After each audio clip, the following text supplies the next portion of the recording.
Elliotte, we got a guy named Kuzmenko here. You talked about this morning on 32 Thoughts as well.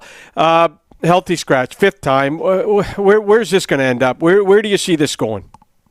Well, I think the big problem here, Rick, is that, when they had those meetings in Dallas and a couple of times, they had a big meeting in Dallas right before Christmas. Yep. And everybody said, great meeting, great meeting. Everybody understands how everybody feels here. Nobody expected we'd be in this spot 10 days later. And I think that's the problem. The problem is not that Tocchet's benched him. I think the problem is that they benched him. They met about it. Everybody said we're all on the same page here. We know what has to be done. And still, it has not been done to the coach's satisfaction. So it's clear that Tocchet is, who's pressed the right buttons almost everywhere on this roster, is not happy with what he's getting here. And it's always a concern. Like, I can't tell you how many times I've been told, if you have a meeting and you realize it doesn't work that quickly when you thought it did, you've got a real problem. So now I think it becomes, what do the Canucks and the player want to do about this? And do the Canucks feel this can't work, or do the Canucks feel we have to move on? And also, what does the player feel too? Does the player say, I'm just not going to make it work with this coach? So I'm sure all of these conversations are going on right now. As for a trade, everybody in the league can see what's going on here.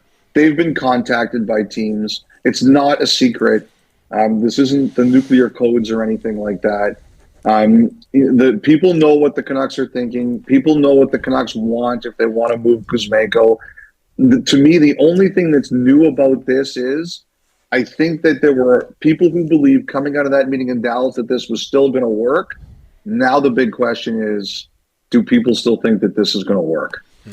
Isn't it going to be tough, though, Elliotte? $5.5 million he makes. The player with no confidence, that's not easy to move.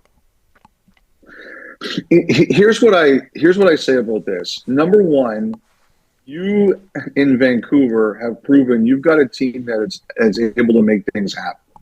So I would say in a lot of cases, yes, this is very hard to do anything with. But the one thing that the Rutherford Alvin regime has proven here is they can get things done. So I wouldn't assume that as much I've learned when it comes to the Canucks, don't assume that they can't do things. Because in a league where most teams say you can't do business, the Canucks has made it very clear they can do business. So that's number one. You have to be aware of that. Number two, I think it just all depends on what the Canucks want to do here. With Beauvillier, they found a team that was willing to take the entire salary, and they said, it doesn't really matter what the return is. We'll take a late round pick because we want to move the salary. So now this is harder because Kuzmenko's got another year, but this is a talented guy. Like, teams are going to look at this guy and say, there's a player here. Don't forget, when he was coming over from Russia, there were a lot of teams interested. It doesn't change in a year. It makes it harder. There's no question about that. It's going to be a challenge. However, I don't think the Canucks have proven that it's not impossible.